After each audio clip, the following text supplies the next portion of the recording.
time, though it's a temptation to talk on about this subject, which I love. When I heard about the program, it reminded me immediately of Spencer Shaw, who was, we claim as a Bloomfielder because he came back here in his retirement, though he may have been born in Hartford and gone to schools there. And what I'm going to do is basically read an obituary that was published in the Seattle Times in 2010 when Spencer died. It's a very nicely written obituary. The author Jill Kimball says, Spencer G. Shaw didn't care that men never became librarians. He loved reading, and he knew working in a library was his calling by the time he reached high school.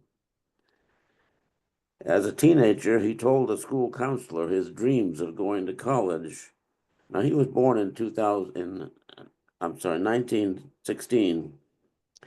And so this would have been, say, in the 20s or a little bit after when he was talking to a counselor. The counselor laughed and said, "You'll never make it through college. You'd better take a manual arts class." This comes from John Shaw, Spencer's brother, who reported on it and said the counselor didn't think Black students could make it through college. Mr. Shaw's parents marched up to the school and gave the counselor a piece of their mind, John Shaw recalled, and Spencer Shaw would go on to earn 3 degrees from Hampton University, the University of Wisconsin, and the University of Chicago, and an honorary doctorate from the University of Wisconsin. Mr. Shaw would become a nationally recognized advocate for children's reading, an internationally known lecturer and storyteller, and a 17-year professor of information at the University of Washington. And there's lots of stories I come across, all the different places he went around lecturing. So it says internationally known lecturer. That's true. He went around to Africa, Asia, Europe, and was quite well traveled. Anyway, he retired from the University of Washington in 1986 and moved to Bloomfield. And at that point, he became a member of the board of directors of the Wintonbury Historical Society. And it was right around the time we were moving into a brand new building, which we know today as the Fanny Gabriel History Center, and he helped us move in. Continuing with the obituary, Mr. Shaw's contributions to the university prompted the university to host a lecture series in his name. It says it continues today. I haven't checked that out, but it probably does. The Spencer G. Shaw Honor Lecture Series, and it has included a long list of well-known children's book authors and illustrators, one of whom mentioned here is Maurice Sendak, whom many of us know, a Connecticut man himself and very well known in children's literature. Spencer Shaw always loved reading, writing, and music from all different cultures. He grew up with 5 siblings and strict parents who encouraged all the children to go to college. They had us read 45 minutes to an hour every day, and if we didn't understand what we were reading, they would explain it to us, says Mr. Shaw's younger sister, Lucretia Jackson. If we came across a word we didn't know, we had to look it up in the dictionary, write down the definition, and use it in a sentence. Mr. Shaw hardly needed the discipline his parents enforced at home. From the start, he loved learning about everything, and he acted as a mentor to his younger siblings, encouraging the same passions in them. He asked questions, helped them with difficult homework, and provided advice when asked for it. His siblings say he inspired them to pursue their dream careers. And as you may have noticed in last month's Wintonbury drummer, he had 2 brothers who were teachers, Dawson at the high school and John at the Carmen A. Reyes Middle School, and a sister who taught at Northeast Brackett School in Hartford. Lucretia Jackson, his sister, became the first African American to work at the circulation desk at Baltimore's public library, following in her older brother's footsteps. And in a note here, it says, Mr. Shaw inspired Lucretia to return to school for literature and political science classes and to keep playing the piano, a favorite pastime of his. Nice personal insight. Spencer Shaw wrote numerous articles, published in books, lectured at colleges and universities all over the world, and narrated a 1981 film, An African Folktale for Children. He was called on a website that I couldn't find, so I think it's no longer existing, an unparalleled mentor, and an excellent storyteller, and a quiet and humorous person. The dean of the information school where Spencer taught says, when we think of Spencer, we think of that special twinkle in his eyes, his ever-present but slightly crooked smile, and his meticulous personal and professional nature. He must have been a tremendous person. I knew him just briefly. And I think as we think about the librarians tonight in the Harlem Renaissance era, the 20s, 30s, this is just the time that Spencer is growing up. And he's sort of one who has inherited some of that legacy. So I'm very glad to have a chance to highlight this son of Bloomfield. Thank you, Ruth Ann. Dick, thank you so much. I think it's always important when we remember that we have wonderful speakers from around our country, but we have so much talent in our own community. And Dick, you are wonderful for reminding us who they are and who they were. So I appreciate this so much. I want to say to all who are here, it's first of all, thank you to the library. I've said it before. I want to say it again and again and again. It's wonderful to work with you together. And I'm really hoping the library and the Historical Society are getting ready. We'll have another meeting, and you'll see it information on in the notes. Or Mara, what do we call those things? Not the notes. What are they? In the chat. I'm In going to the put it chat. on. See, you can tell why I need I'm going Mara. to put it on in the next In the chat. video. On March 26th at 7 p.m., we'll have a Zoom meeting. We're going to be celebrating women's history with Maria Smigos, who will talk about her book, Black Angels, The Untold Story of Nurses Who Helped Cure Tuberculosis. And we believe it's going to be a wonderful program. So we hope you can tune in. So, but I do hope, to learn more about our resources and our goals and our programs and activities. Also in the chat is a link to the Wintonbury Historical Society, where you can see what we're up to, what we're doing. One thing we're doing is trying to raise money for the Old Farm School. So if any of you have some extra money, we could use it. Hint, hint, hint. There's a donate button right there. But beyond that, I want to say that if you're not already members, we would love to have you join our organization.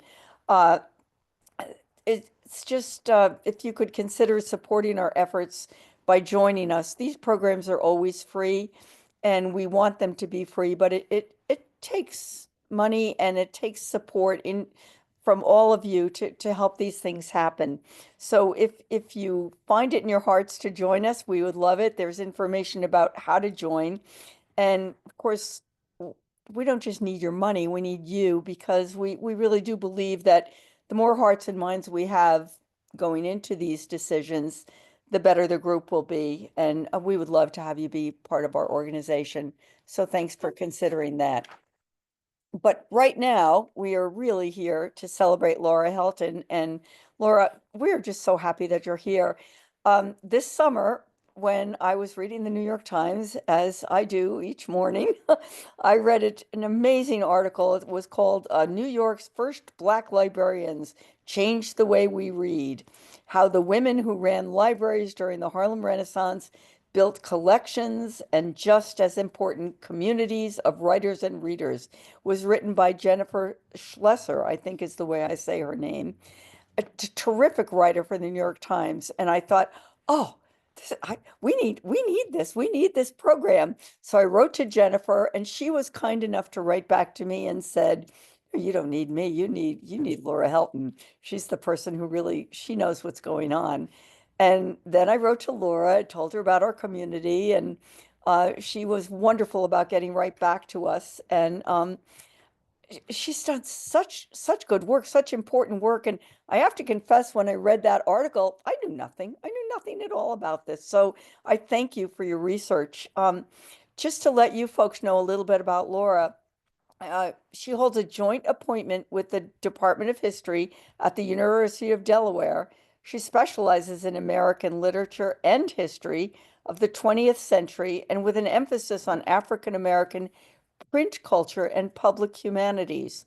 Her research and teaching interests include archival studies, material texts, race and memory. I thought that was fascinating. Gender and sexuality, and the literary history of social movements. Her first book, Scattered and Fugitive Things: How Black Collections Created Archives and Remade History, by Columbia University Press, explores the emergence of African American archives and libraries to show how historical recuperation shaped forms of racial imagination in the 20th century. And that is a book that is available on Amazon. And I recommend that you get it. And we were talking before, just the cover alone is worth looking at. I mean, I hope you buy the book, but at least go on Amazon, look for Laura Helton, look for the book. It's just very exciting. And it's beautiful. I guess one more little thing, Laura, if you don't mind. This is a quote from you, so I hope you don't mind me quoting you. It says, "These librarians were tuned in and understood that a cultural movement also needs a space." And I loved that. You're just so right. People need spaces, and I like to think Bloomfield is one of those spaces where people can stretch and grow, and I feel it's a privilege to be here. And she said, and libraries served that function in every town and city where they were set up. Black librarians faced challenges, starting with their underrepresentation in the field, where they make up only about 7%. They're also often at the forefront of fighting for efforts to ban books about race that are viewed as controversial, or even just novels about authors like Toni Morrison. Librarians, Laura believes, need to be warriors, and Black librarians especially, because there are so few of them. Our work has to be of consequence. So I just want to say that even if you're not propelled to be an activist, it's really important to meet somebody who cares about these activists. And we need to study activists. We need to pay attention to them. We need to celebrate them. And Laura, thank you very much for being with us tonight. Thank you so much for having me. Thanks to the Bloomfield Public Library and the Wintonbury Historical Society and Mara and Ruth Ann. It's been so fun to correspond with you in planning this event, and I'm just really happy to be here. And I was thrilled to hear this, this local story because, as I was saying before we started tonight, I'm going to talk about 4 particular librarians, but in many ways they are representative of an entire generation who touched so many communities, and there's almost always a version of this story in any community that I speak with. So I was really happy to hear that story. I'm going to share my screen, and then we'll get started. Okay. Does that look okay? Oh, Okay, great. So I wanted to start with this image because the black and white version. Laura, I just want to remind everyone to please mute so that we can all hear Laura well. Thank you. Great. So the image that you're looking at is a piece of art from 1925 called The Librarian. And it appeared in a very famous 1925 Harlem Renaissance anthology called The New Negro, which was edited by Elaine Locke. And this was one of a series of beautiful portraits in that volume, which were published in black and white. But this beautiful original color is in the Fisk University galleries. And I wanted to show you the original and what that looks like in color because it's such a beautiful piece. And I'm grateful to Fisk for permission to show the original. So we're going to talk tonight about Harlem Renaissance librarians. And I want to start off by thinking about the Harlem Renaissance poet Langston Hughes and read to you two passages that Hughes wrote. So in his memoir, which was called The Big C, Langston Hughes wrote this. He said, "As a small child, my mother took me with her to the little vine-covered library on the grounds of the Capitol. There, I first fell in love with librarians, and I have been in love with them ever since, those very nice women who help you find wonderful books." So it's perhaps no surprise, given this passage and given that Hughes was a lover of libraries from his childhood, that when Hughes arrived in Harlem in 1921, at the height of the Great Migration, when he was part of a wave of creative young people who were flocking to New York City, when he arrived in 1921, the first place he went after securing a room and dropping off his suitcase was the 135th Street Branch Library in Harlem. And in another piece that's called My Early Days in Harlem, he has this to say about that moment when he arrives. He says, "On a bright September morning in 1921, I came up out of the subway at 135th and Lenox into the beginnings of the Negro Renaissance. I headed for the Harlem YMCA down the block, where so many new, young, dark male arrivals in Harlem have spent early days. The next place I headed to that afternoon was the Harlem Branch Library, just up the street. There, a warm and wonderful librarian, Miss Ernestine Rose, white, made newcomers feel welcome, as did her assistant in charge of the Schomburg collection, Catherine Latimer, a luscious cafe au lait." So I want us to notice, these are really, as is all of Hughes's writing, these are very vibrant and lively quotes, but I want us to notice two things in particular in these passages written by Hughes. First, I want us to notice that the library is a central place in these narratives about the Harlem Renaissance.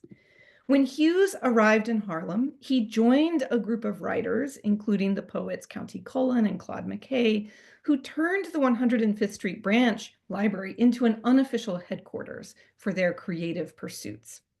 Another of the famous writers of this era, the novelist Nella Larson, was in fact a librarian at the 135th Street Branch.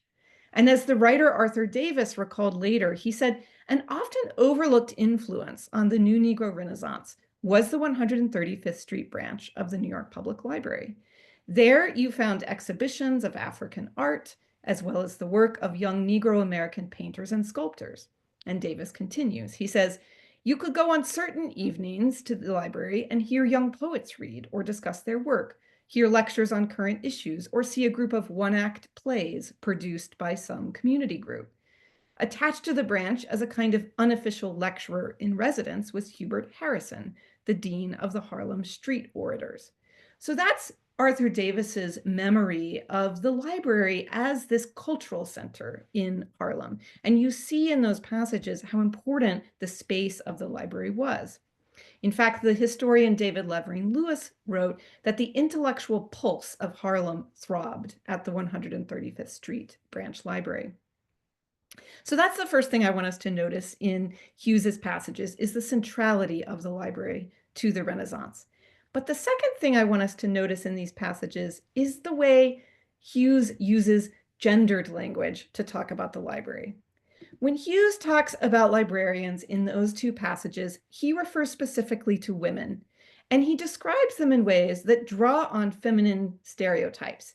So he comments on their physical appearance, right? He calls the reference librarian Catherine Latimer, who worked at the 135th Street Branch, he calls her a luscious cafe au lait. So he's describing what she looks like. And he describes the librarians as very nice, right? And as people who help you, right? So as much as Hughes was as much as he admired librarians, he also didn't cast them as being ambitious thinkers. They were nice helpers, right? And the way that Hughes talks about librarians in these passages really foreshadows the way that the stories of these Black women librarians, the way their stories have tended to be told in narratives about the Harlem Renaissance. These women are not hidden or forgotten in history, right? In his book called Harlem, Negro Metropolis, the writer Claude McKay wrote, for example, that Catherine Latimer was very helpful, right? So you see these librarians appear in all the acknowledgments of the books that were produced by the writers who are famous from this era. In a 1970s tribute to one of Latimer's contemporaries, the Howard University librarian Dorothy Porter, the historian Benjamin Quarles said that there had been hardly a major Black history book in which the author hasn't acknowledged Mrs. Porter's help.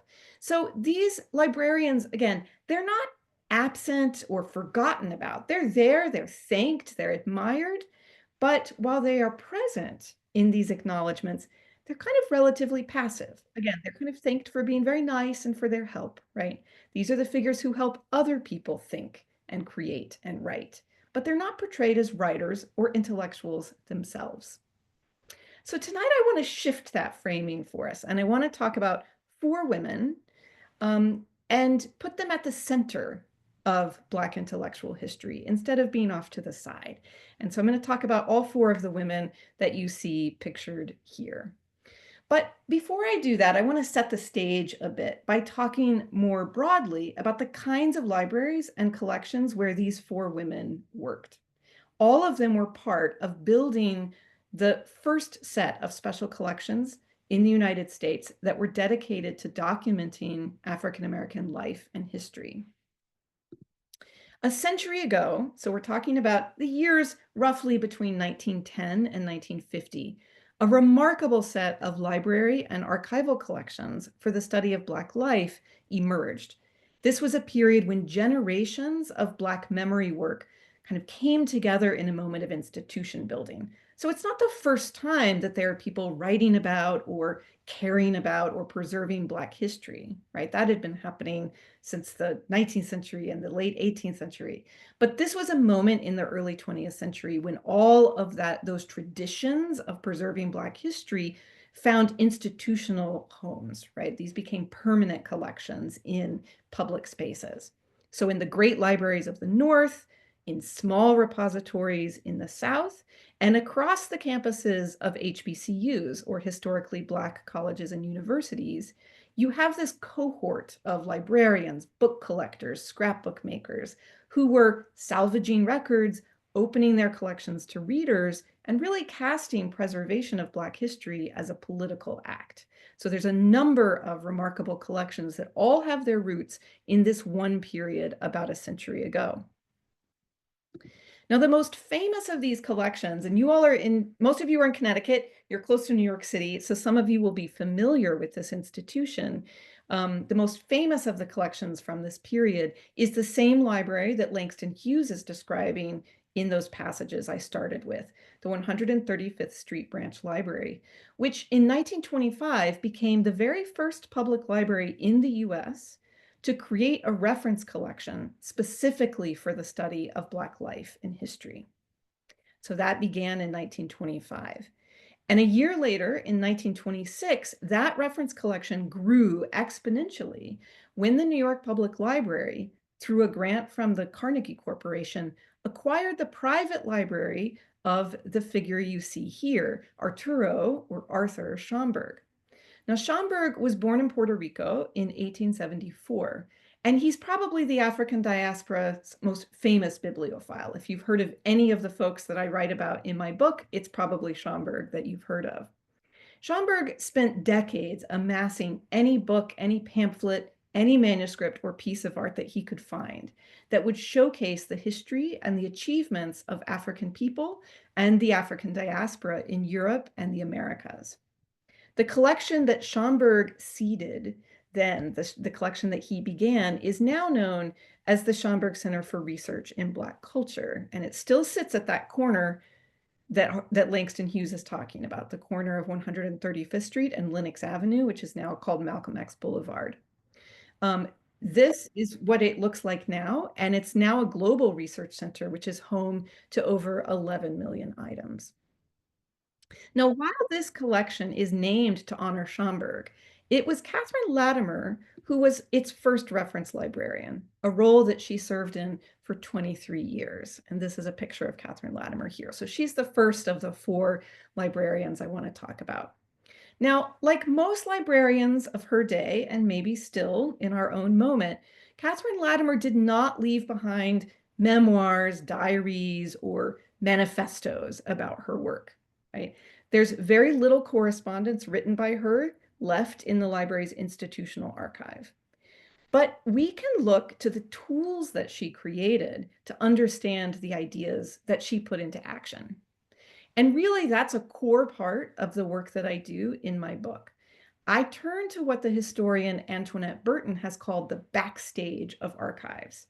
So these are the things we usually think of not as sources for writing history, but as the tools that get us to the sources, right? So these are card catalogs, classification schemes, files of newspaper clippings, bibliographies, right?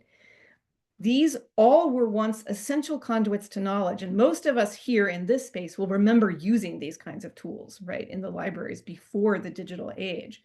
But today, they've really receded from everyday use. Most of my students have no idea what these tools are. And they've really been largely ignored until recently as sources for writing intellectual history, because they're bureaucratic in tone, they're covert in their political viewpoint, and they're often penned by women, which I would argue is one of the reasons that they've been ignored as sources for thinking about intellectual history. So broadly speaking, when I talk about the gendered framework of intellectual history, I'm talking not simply about the erasure of women thinkers. What I'm talking about is ignoring certain types of labor, like librarianship or scrapbooking, that were historically associated with women's domestic work, even if performed by men and women alike. So in the book, In Scattered and Fugitive Things, I center figures who did these underappreciated forms of labor to build the 20th century's information infrastructure. So what I would say is that we don't have a history of ideas in the 20th century without the information infrastructures that librarians and other kinds of collectors built. And so many of those figures were women. One example of an overlooked source like this is Catherine Latimer's Poetry and Songs Index. So in 1929, Latimer is serving as the reference librarian at the 135th Street Branch Library, specifically for this special collection of books on the African diaspora, the Schomburg collection. And she started building this index specifically to help people find the poems and the songs that they were interested in looking up. Eventually, this card catalog came to include 5,000 cards, or 5,000 cards, each of which would then point to multiple references.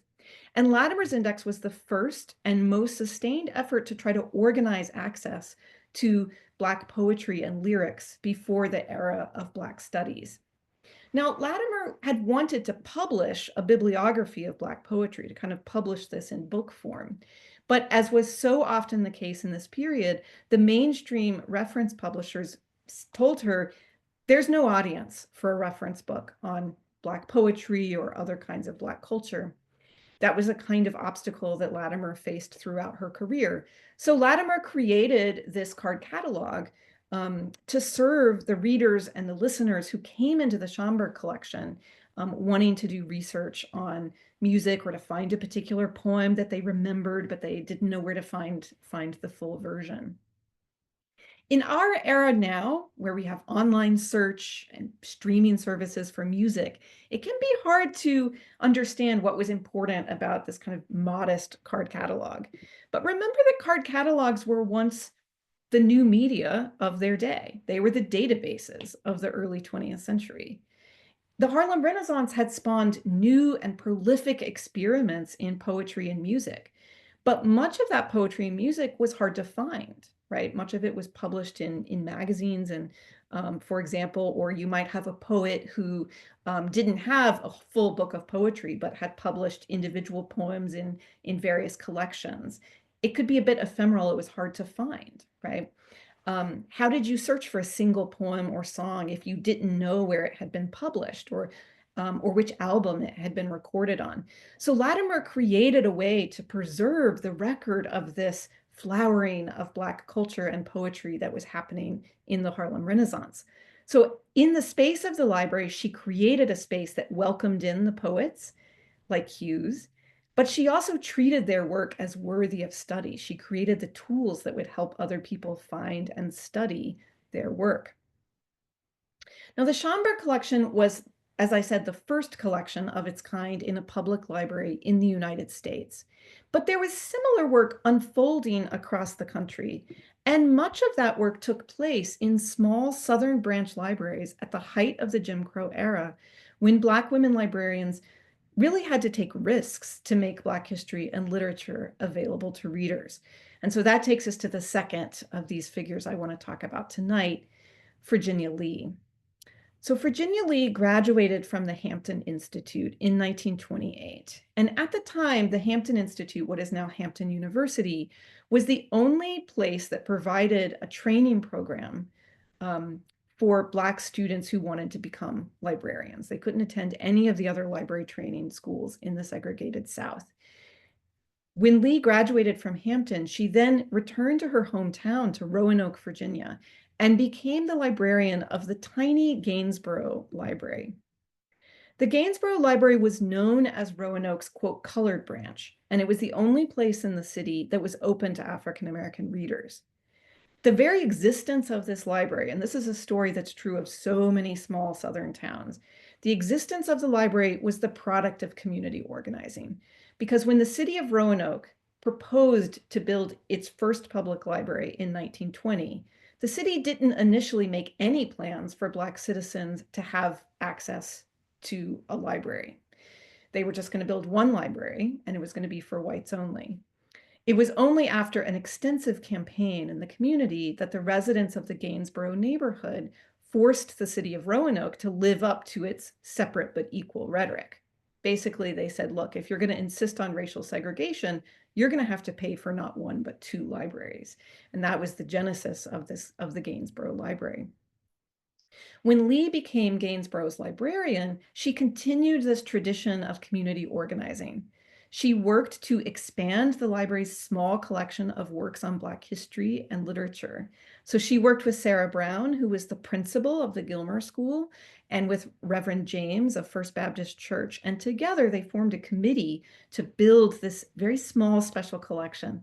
She solicited material from famous artists like the vocalist Marian Anderson and the composer W.C. Handy, and she would write to them and ask them to donate a memento of some historical significance to be placed in the Gainsborough Library. She also asked elders to search their homes for books that they could donate. And you see two examples here of the results of her letter writing campaign. There's a signed piece of music, the St. Louis Blues from W.C. Handy, and he signs it "To My People" at the Gainsborough Branch Library from 1942. And then this is a signed photograph of Langston Hughes, also inscribed to the Gainsborough Library, and these are both in the collection today. By 1942, her collection had several hundred volumes on Black history and by Black authors. Virginia Lee also launched what was called the Jessie Fawcett Reading Club in honor of the novelist and editor who she so admired. And the club's members were women from the neighborhood. They were teachers, cooks, beauty operators, nurses, and the wives of rail yard workers, because Roanoke was a railroad town. This reading club met twice a month at the Gainsborough Library to discuss current events and books like Elaine Locke's recently published anthology, The New Negro. Readers in Roanoke were hungry to partake of Locke's anthology and other forms of Black literary culture that were flourishing, from big cities like Harlem and Chicago, but also to smaller cities like Nashville and Birmingham and Roanoke. And Lee built her collection on Black history and literature in order to help people in Roanoke connect to that larger cultural movement. But Lee's collection did not benefit from the acquisition of a grand private collection like Schomburg's, right? So the story of the 135th Street Branch Library is really a story about this remarkable private collection that Arturo Schomburg had built. But there isn't a story like that at Roanoke, right? There's no big grant to purchase a grand library like that. So she had to build this library piece by piece. And she had to contend with overt hostility from white library administrators. Early in her tenure, when Virginia Lee was starting to create displays for what was then called Negro History Week and is now Black History Month, she was told by city officials to slow the pace, right, she said, or not to put those books out. So this was a form of censorship that was common across the South, where white library administrators tried to limit the kinds of knowledge that Black readers could access, sometimes banning works on race relations or on emancipation, for example. But Lee made a quiet habit of disregarding these warnings. Now, Virginia Lee was what was sometimes called in that period a good book lady, right? She taught the Golden Rule Bible class at First Baptist Church. She beautified the city with her fellow Garden Club members, and she ruled the library with a strict hand. But the story that has made her a local legend in Roanoke tells us that good book ladies like Lee were not just good at keeping the books. They were also good at keeping secrets when they had to. And when they needed to, they were good at breaking rules. So the story that is really told often in Roanoke happened sometime in the early 1940s. Some of the details are a little shrouded in mystery, which we can talk about later. But sometime in the early 1940s, city officials in Roanoke again admonished Lee. But this time they threatened to destroy her collection and her job along with it. So according to the story, at some point in this period, city officials, maybe city council, but more likely the library director, once more warned Lee against collecting and displaying Black cultural materials. She was told to remove offending books from the library's shelves, and it could have been some of these books. And she was told that she could lose her job if she did not comply with this demand to dismantle the collection. And in the act that has made Lee a local legend around town, she responded by appearing to comply without actually doing so. She took the books that had been threatened and she moved them to the library's basement, and she hid them there, and she provided secret access to them. So according to Carla Lewis, who was her successor and who heard the story directly from Lee, when a patron wanted something, she'd go down to the basement and get it and bring it back up to them. So Virginia Lee continued to make public space for Black knowledge, but she had to do it underground, literally in this case. So like other Black branch librarians in the South, Lee adhered very carefully to what the historian Evelyn Brooks Higginbotham called the politics of respectability, right? And another story about Lee is that she would insist when children came into the library that they would wash their hands before handling the books in the library, right? But what city officials wouldn't have known is that she might have been asking people to wash their hands upstairs in order to use books from a secret library downstairs.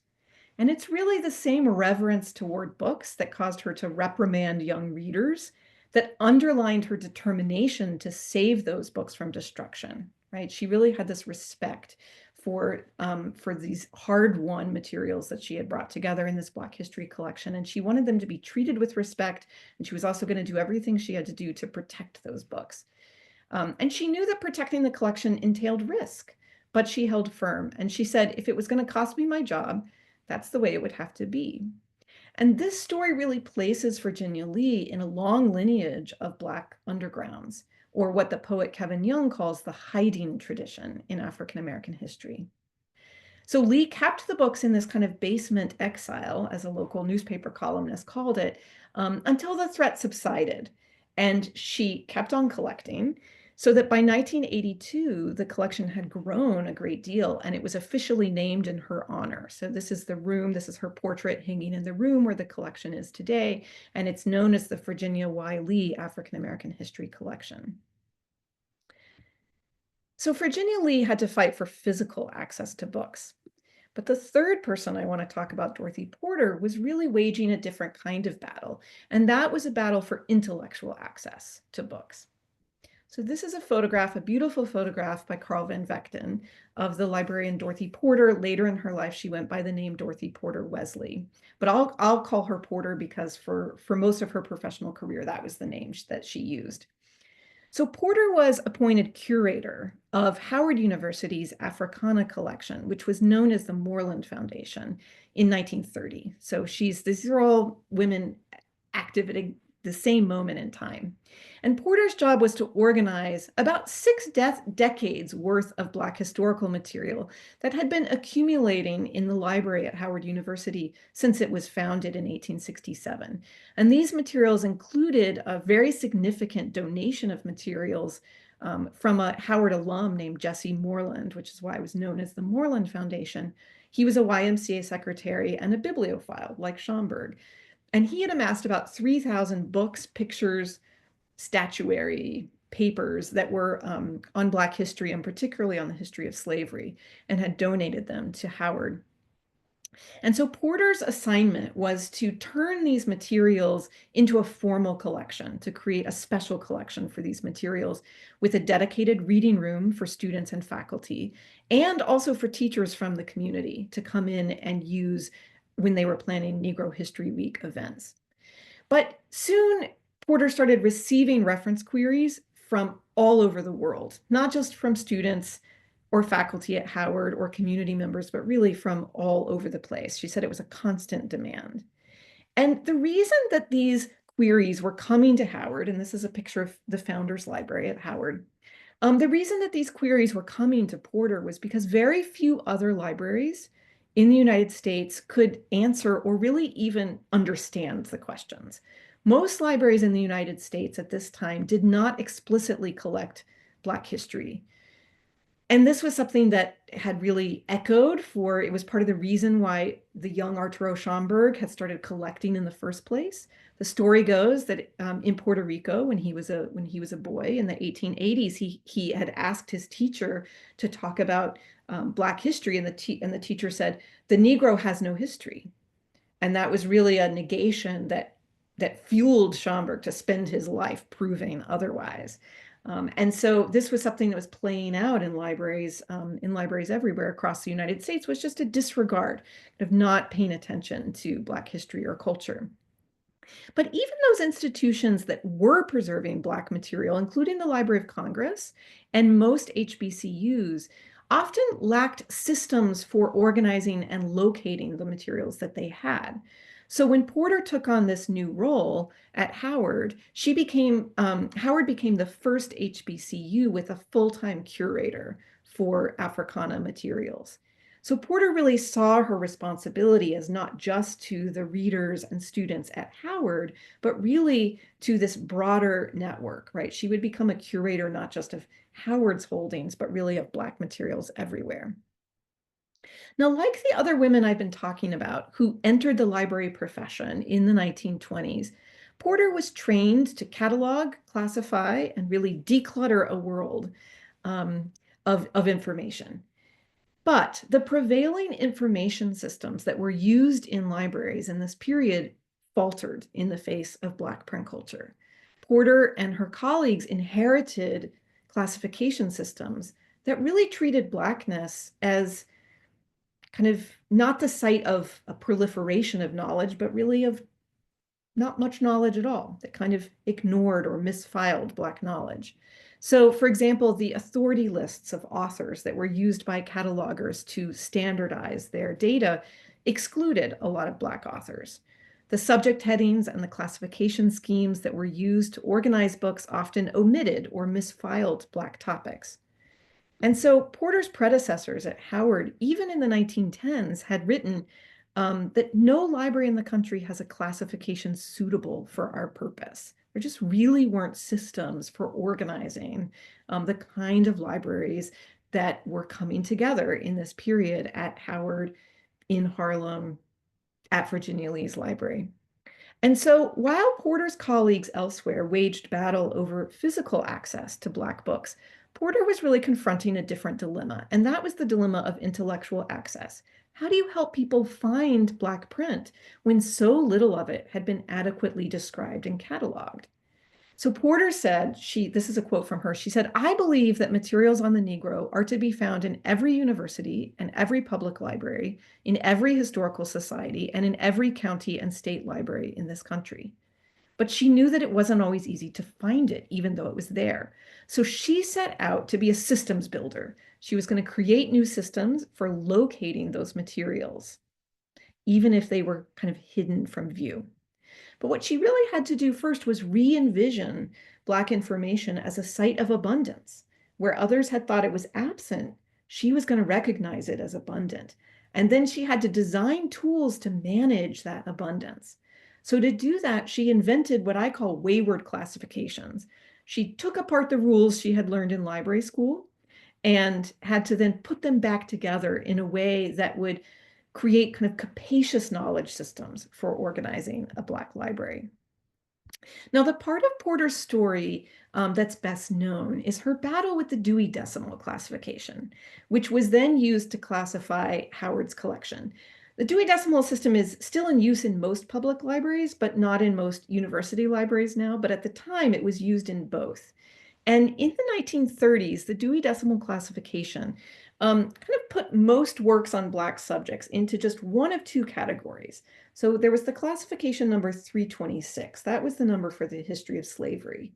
And then there was the number 325.26, which was for the quote unquote Negro question, right? And this was a category under social sciences, under colonies and migration. So it was really for works that were about people foreign to the nation. And that's where the Dewey Decimal Classification kind of stuck most works about Black subjects, even if it was Black poetry, right? It would kind of be stuck in this category for the Negro question. So most Black librarians of the Harlem Renaissance period just rejected this constriction of Black knowledge. They didn't use the number 325.26. But Porter went even further than that, and she took it upon herself to invent a classification system that would actually make sense for Black history and literature. So for example, she took the 10 categories that Dewey had for the history of slavery and turned it into 100 subcategories. She authored more detailed classifications on things like the history of the Freemasons and the AME Church. And she wholly rewrote sections of Dewey, which you were really not supposed to do, to retitle the American history categories to center Black history. And she invented a special class for works that were on the African diaspora that really didn't fit within the national divisions of Dewey's taxonomy. Right? And so she kind of she took the scaffolding of the Dewey Decimal Classification and remade it in a way that would make sense for Black history and culture. It was really an audacious and inspired endeavor, and it was one that, as I said, was strictly prohibited. Dewey warned librarians not to renumber or rename anything in his system. And so when Porter wanted to share her classification scheme that she had designed with other libraries that had similar kinds of collections, like other HBCUs, as well as the Schomburg collection, she was told by the American Library Association that even just creating a mimeograph for sort of that was what existed before Xerox, right? So even mimeographing her classification scheme would risk an accusation of copyright infringement from the editors of the Dewey system. So Porter did what Virginia Lee and so many other Black women had done when necessary. She appeared to follow that edict while actually circumventing it. So when she published a catalog of the books in the Moreland Foundation, using WPA funds, she actually embedded her custom Dewey numbers in that catalog, right? And she said this was to aid other librarians in knowing how to catalog these works. And immediately after this catalog was published, other librarians from HBCUs wrote to her, thanking her for this. So the librarian at Dillard wrote to her and said, that he wanted to voice the sentiment of the many smaller Negro colleges to thank her for designing this classification scheme and then finding a way, in spite of it all, to share it with them. So I want to now kind of move us west. Right now in the year 2025, we're in the midst of the Harlem Renaissance centennial, and there kind of debates about when exactly to mark the centennial, right? We might think about 1924 as the moment when a very famous dinner party happened, sponsored by Opportunity magazine, that brought together many of the new poets and writers of this generation and kind of kicked off the Harlem Renaissance. Or we might think about the 1925 publication of Elaine Locke's anthology, The New Negro. But actually, most historians these days prefer the term the New Negro Renaissance rather than the Harlem Renaissance for two reasons. And one reason is that this literary and cultural movement was really part of a broader phenomenon that at the time was called the New Negro Movement. And it encompassed not just the art and literature that we tend to associate with the Harlem Renaissance, but it also encompassed political organizing. Right? So the Black nationalist movement that was led by Marcus Garvey, the labor organizing that was led by A. Philip Randolph and the Brotherhood of Sleeping Car Porters, the anti-lynching campaigns led by Ida B. Wells and Walter White and others, and the Black Women's Club movement led by Mary Church Terrell and organizations like the National Association of Colored Women. This was the broader New Negro movement, as it was called. And so many historians prefer the term New Negro Renaissance because it links the art and culture of that period to the political organizing that's happening at the same time. But the second reason that many historians prefer the term New Negro Renaissance is because it reminds us that the geography of these political and cultural movements was not confined to Harlem. Of course, Harlem was the most famous. It was kind of known as the Mecca of the New Negro. But the Harlem Renaissance was really happening in large and small cities across the United States. And in fact, what is known as the Chicago Renaissance was arguably more sustained even than the one in Harlem. And the last librarian that I want to talk about, Vivian Harsh, was at the center of the Chicago Renaissance. Now, Vivian Harsh is pictured here right in the center of this group. This is the staff that she directed in Chicago. These are the other librarians she worked with, and she's right there in the center. She was born in 1890 in Chicago to parents who had migrated there from Tennessee. And she rose through the ranks of Chicago's civil service system until she became the first African-American branch librarian in 1932. And she was the branch librarian of this library, the George Cleveland Hall Branch Library, that opened in the heart of Chicago's South Side, or a neighborhood also known as Bronzeville. And as had been true in Harlem and Roanoke, the library that Harsh directed quickly became the intellectual headquarters of the neighborhood. It was the only full-service Chicago library in a predominantly Black neighborhood.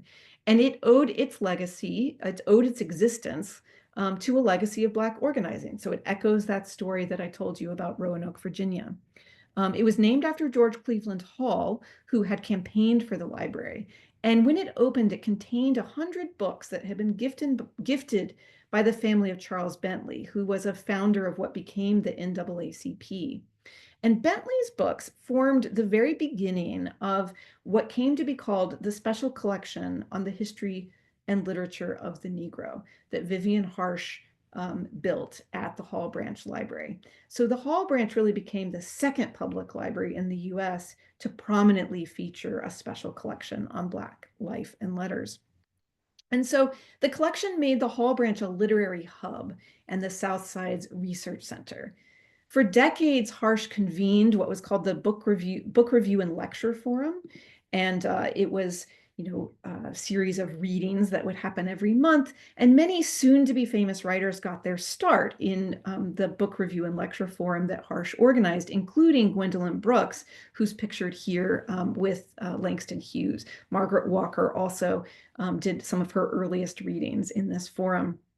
But Harsh also fostered gatherings of unfamous writers and intellectuals who used the library in the evenings to come together and read about African history, to study world maps, to commemorate the Haitian Revolution, to honor abolitionist forebears like Sojourner Truth, who was buried in the Midwest, and to discuss current events like Italy's invasion of Ethiopia. Now, Harsh was known to be fastidious and punctual and to run a tight ship. Some people even called her the lieutenant. But she was not afraid of controversy. In 1942, a local Black radical thinker and orator whose name was Hammurabi Robb was arrested in Chicago in a sweep of activists who had been critical of US empire and therefore were suspected of having sympathy for Japan during World War II. And the Chicago Defender, kind of the largest Black newspaper in the city, cut its ties with Hammurabi Robb after this incident. But Vivian Harsh did not. She continued to welcome him into the library, where he served as a co-organizer of the DuSable History Club, which was a long-running history club that held their meetings at the library. Harsh also welcomed whatever controversy Black books stirred up. In one of her very few surviving letters, she talks about the publication of Richard Wright's book, Black Boy. And she writes in the letter that he had caused controversy as usual, right? And then she also writes about Walter White's book, which was called A Rising Wind. And that book is about discrimination against Black soldiers. And she wrote that she thought Walter White had left a lot unsaid in that book. And she said it was no doubt due to Army censorship. So she knew that both of these books were about controversial subjects. And so she put both books on the agenda of the Book Review and Lecture Forum in 1945. The same year, she invited the leftist and blacklisted writer Jack Conroy to give a talk at the library. And Jack Conroy was a white writer who was respected by the writers of Bronzeville, but he had been recently identified by the House Committee on Un-American Propaganda Activities as being a writer for the Communist Press. And so he was blacklisted by the Chicago Tribune, which would not print an announcement of his talk at the Hall Branch Library. But again, Vivian Harsh welcomed him into the library in spite of the fact that he had been blacklisted. And it was not the only time that Harsh took the side of a banned author. In the next decade, in 1954, she heard that the Chicago Public Library was refusing to collect the book Youngblood by John Oliver Killens because they had said that it was, quote, unfair to white folks. And Vivian Harsh heard about this and got in touch with Killens and let him know what was happening so that he had a chance to defend his book to library administrators. And in thanks, he also made sure that Vivian Harsh got a copy of the book to put in the special collection. Now, the Chicago Defender once described Harsh as the historian who never wrote. This is the headline of her obituary. And it's an interesting phrasing because, of course, she was writing all the time. But she wasn't writing the kinds of things that historians who write about intellectual history usually look at. She wasn't writing books, right? Again, she wasn't penning manifestos. She was writing reports and book reviews, bibliographies, reading lists, right? And so in many ways, the headline isn't right because she was writing all the time. But I kind of like to take this headline as a provocation to think about intellectual history in a different way, right? To think about intellectual history that goes uncited and uncatalogued, and to think about the way that Harsh gathered around her other kinds of people who, quote, did not write, but were also historians like her.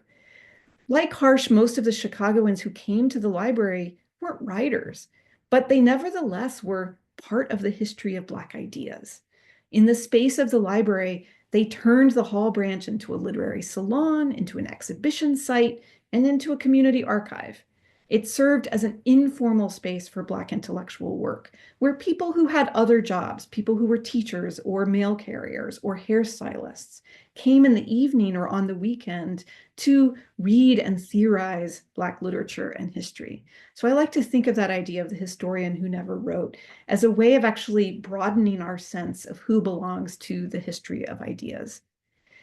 Harsh's small collection eventually grew into the Midwest's largest center for research on African American history, and it's now named for her. It's the Vivian G. Harsh Research Collection at the Chicago Public Library.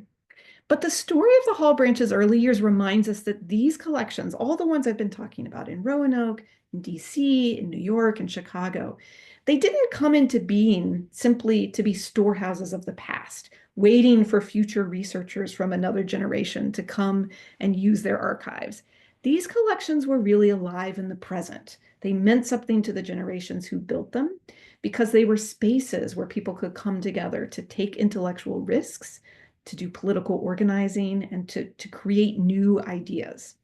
And I want us to think about the way that these collections really were alive in their own moment.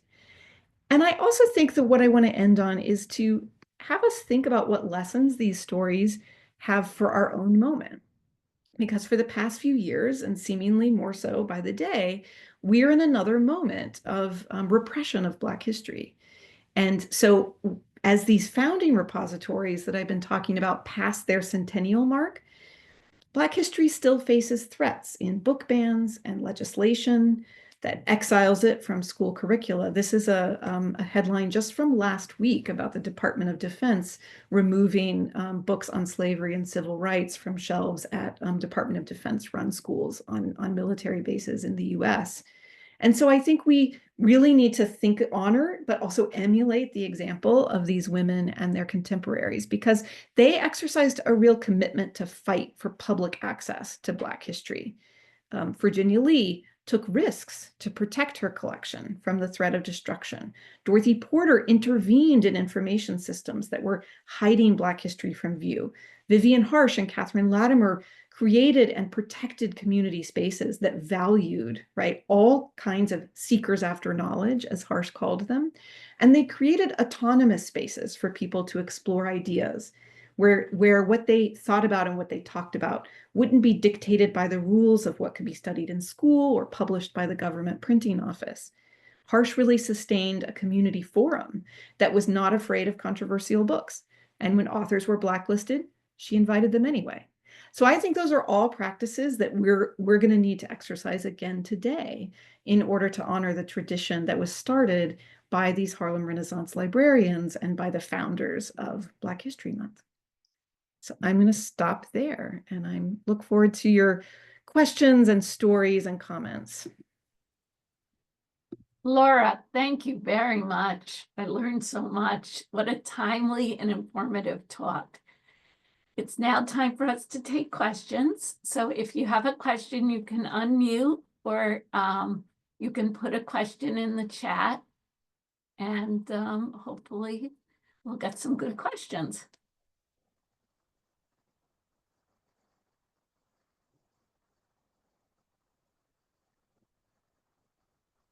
I could actually start us off, Laura. Where did you do most of your research, and what made you become interested in libraries and librarians? Well, I actually have a library degree, and part of how I came to write this book was that for many years I worked as an archivist of American social movements. So I worked at the Tamiment Library in New York, which documents the history of American trade unions and American radicalism. And I worked on a digital history project in Mississippi on the history of the civil rights movement. And so I was really learning through that work about the way that every social movement has its resident documentarians, the folks who are keeping the minutes, taking the photographs, saving copies of the flyers and, you know, the materials that people take to protests. And we would not have a record of grassroots movements if it weren't for those activist archivists, you might call them. So I learned about that. I also learned when I was working in Mississippi and archiving records of the civil rights movement that, you know, the past is never in the past, right? It was very contested history, even in the moment that we were archiving it. And so I was really thinking about the history of history and the politics of history. And as I moved from one kind of library to another in Mississippi, some that had been historically Black colleges and some that had been in, you know, very lily white, segregated white institutions like the Mississippi Department of Archives and History, I also saw that, you know, these legacies of racial exclusion in libraries and archives kind of continued to have effects on what institutions collected and whether people felt comfortable coming into these spaces today to use them. So I was really thinking about those relationships between race and social movements and the collections that preserve our cultural heritage. And that was really how I became interested in these ideas and started writing about them. And the research took place at so many places, you know, more than a dozen archives. But the majority of my research was at the Schomburg Center, as well as at the Gainsborough Library in Roanoke, Howard University, also at Yale at the Beinecke, because some of Porter's personal papers are not at Howard, but at Yale purchased them. And also at Columbia University's Rare Book and Manuscript Library, which has the scrapbooks of a figure named Alexander Gumby, who I didn't talk about tonight, but is in the second chapter of my book. So those were and of course the Chicago Public Library. Those were the main places. That's fascinating. I had no idea you had your master's. That's great. I think Ruth Ann has a question. Ruth Ann, do you want to unmute? No, actually, that was my question. Mary, you asked my question. I am so moved by how you've put your interest together and really looked at the way these things work and how really important it is for us to study the whole of the past. And I'm particularly interested in what you talk about in terms of, that the, how do we say, the way we think about women, being helpful and being nice and yet within that rubric, they were rocking the world there. Mm-hmm. Could you talk a little bit more about that, please? Yeah, there's, the way that librarians are talked about, right, is often, again, with admiration, but also sort of some dismissiveness. So Dorothy Porter at Howard, her whole career, she was there for 40 years. And, she said she spent most of her career kind of battling against male colleagues who thought, that she had kind of no business sort of making decisions, right, or shaping the world of knowledge.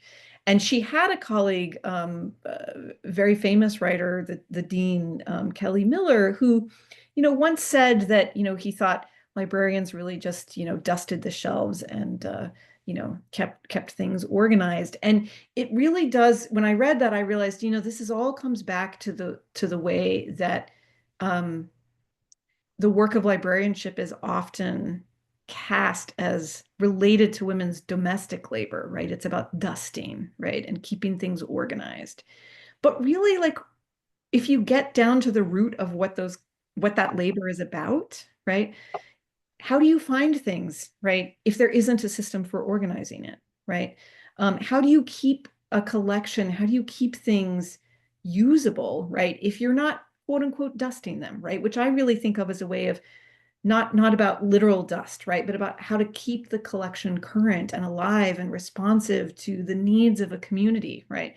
So we've cast some of these acts in terms of kind of domestic verbs, right? Like helping and dusting, right? And arranging. But really that is kind of masking the interventions that these women were having to make. They were having to literally create the scaffolding for ideas, right? We don't have all the research and writing that in the field of Black history wouldn't be possible if people couldn't even find the sources that they needed to do their work, right? And so I really think it's a kind of scaffolding for a field, right? It's the scaffolding for ideas, and we've ignored that for too long by thinking that it's just it's just helpful, right? But it's not actually intellectual work in its own right. I have a comment. This is Mary LaYupa. Oh, yes. My Hi. kids go to school in Bloomfield, which is a primarily Black community. And all I can tell you is they are learning Black history. They are learning Black culture, Black food. And now I have to go there, visit their library and see what's in there. I mean, I think that one of the things that's been very interesting to see in recent weeks, actually, when there have been executive orders that are vaguely defined, but seem to threaten kind of the very teaching of Black history, and not just Black history, but also LGBTQ history and Asian American history and Indigenous history. that local school systems are often saying, actually, we have our policies. We have state law, we have local policies in place, and we're not going to, this doesn't affect us. We're going to keep doing what we know is important to do for the students. So I think that's been interesting and encouraging to see play out in some school districts. But one of the things that's also been interesting, because of course this is not just happening in our own moment, but in states like Florida and North Carolina and Texas, there have been legislative restrictions on the teaching of Black history for several years now. And I'm seeing this kind of activist history of Black librarianship reactivated in our own moment, because one of the things, for example, that the Schomburg Center has done in response to these book bans that are happening in other states is advertised to students in states where school curricula or books are being banned and say, hey, you know what, you actually don't have to be a resident of New York City to get a library card to use our materials, right? And they've been making real efforts to make as much as they can available digitally, to create syllabi, Black history syllabi, to be shared out widely through social media, and to open up their resources to students who may be in places where their access has been restricted. So I think that's an example of a contemporary reactivation of this same kind of tradition of risk-taking that these Harlem Renaissance librarians set the example for. We had heard that they were doing that they were making the books available, that you didn't need a library card, and that's excellent. We have a question. Hold on one sec. I see a question from Linnell. Linnell, yes. Yeah. Says, are these collections you spoke of and others put together and available in digital form for easy access in the modern day? That's a great question. And I think the answer is yes and no. More things are being digitized every day. In fact, in all of Arturo Schomburg's papers are now digitized, which is wonderful. That was just completed in the last couple of years by the New York Public Library. So now you can read all of his letters and all of his correspondence online. You used to have to use a really hard to read microfilm version. So I'm very pleased about that. But of course, it costs a lot of money and takes a lot of time to digitize old books and papers. And so still, it's a small fragment of all materials that are digitized, and I'm not sure it will ever all be digitized, much to the chagrin of my students who want everything to be on, Googleable. But more and more, these collections are digitized. Excuse me. The Vivian G. Harsh Research Collection, if you Google the Harsh Collection in Chicago, many of the documents that I talked about on the history of the George Cleveland Hall Branch Library have been digitized. And so you can see those book review and lecture forum programs if you want to know who was speaking at these library forums that I talked about, or what the DuSable History Club was up to. Many of those papers have been digitized. So more and more is, but there's still quite a lot that has not been digitized yet. And so it's still important to use the physical libraries if you can. And for those who are not able, the digital collections are growing every day. I would like to comment in terms of the your presentation. I thought it was very good. As a matter of fact, it took me down memory's lane. In 1968, I left Virginia and went to New York to Harlem Hospital School of Nursing, which was on the corner of 146th Street and Lenox Avenue. And I was exposed to the Schomburg collection. I almost lived in that library because it was the first time that I was exposed to a collection as extensive on African American history. I have a love for African American history. And so thank you for bringing that to the forefront. That's where my passion is. Thank you so much for sharing that. I hear so many stories like that. That corner, it's a very important corner, right? Because the hospital it was really, and it's still, all of it is still there today. The hospital is on one Yes, corner, right? The northeast corner.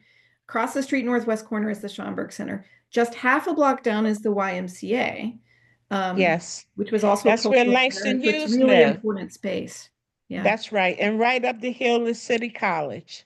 Yes. But, Harlem was a very vibrant community in 1968.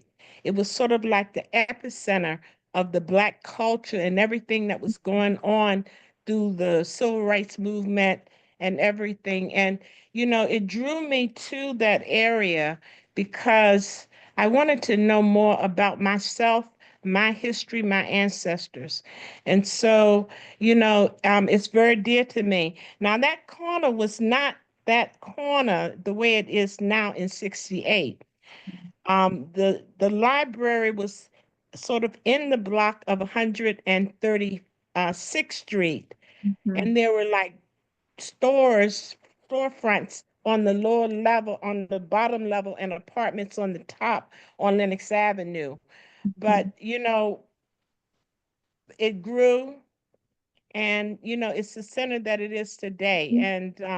And when I go back to New York, I drive through Harlem, and there are changes that's taken place, but to me, Harlem will always be Harlem.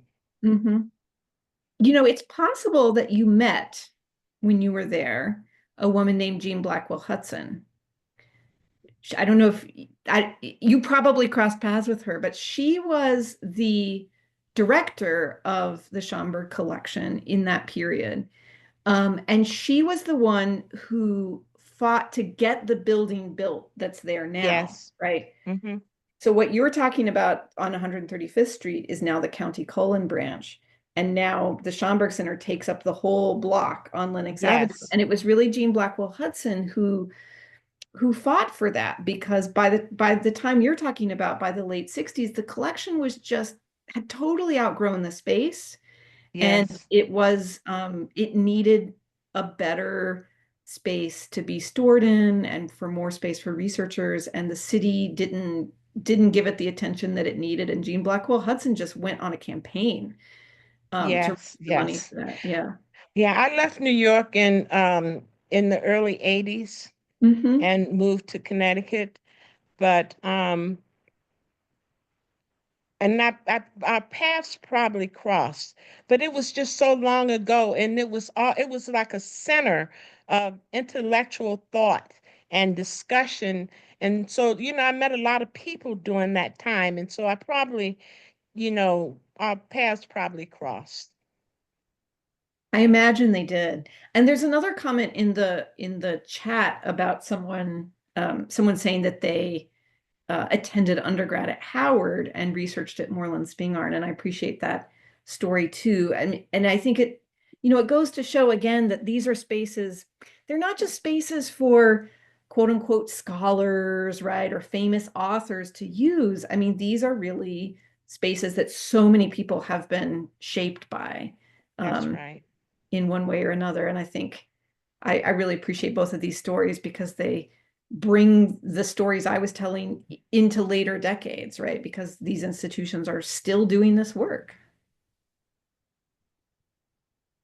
We have a great resource. That's blackfreedom.proquest.com through the library. And there's some other ones that are being posted right now too. It definitely has changed the way students do academics. I used to work at University of Hartford, and they dreaded microfiche. They wanted everything that was full text. But Ruth Ann, did you have any other comments? We're kind of close to when we're ending. I didn't know if there were any other questions. I just, Laura, I can't thank you enough. And this is such an important evening. When I read the article this summer, I was excited. But you brought this so to life, and to think that there are people like you helping us to learn about the important risks that heroic people, literally heroic people, took. And I consider our librarians heroic people. I really, I want to thank librarians and researchers for the work they do, that you talk about the spaces they create, and it is a very, very important thing. So I want to thank everybody who came tonight, and the Bloomfield Public Library, but you, Laura, I mean, thank you very much for your work, and I hope everybody looks into that book, because it's a worthwhile read, and there are plenty of resources in there for us. So Well, thank you thank you. very much. I wanted to thank you all for the conversation and the invitation to speak. And for any of you who do get down to New York at any point, this is the Schomburg Center's centennial, and Oh. in May, an exhibition celebrating 100 years of the Schomburg Center will be on display. One of the galleries there is named for Catherine Latimer. And so it's this part of the exhibition is curated by Joy Bivens, who is the director there now. And so I encourage any of you all, it'll be up for a year, if you know, to go, and you can kind of hear more about this and see not just the story of the Harlem Renaissance librarians who started that collection, but 100 years of work that grew out of their legacy And their courage. Yes. Thank you so very, very much. Yeah. Yes, Thank you thank all. you very much. And thank you everyone for coming. And hopefully we'll see you in March for Yes, our I hope we other will. program, Black Angels. Have a good Thank you, everyone. Take care. Good night. Good night. Good night.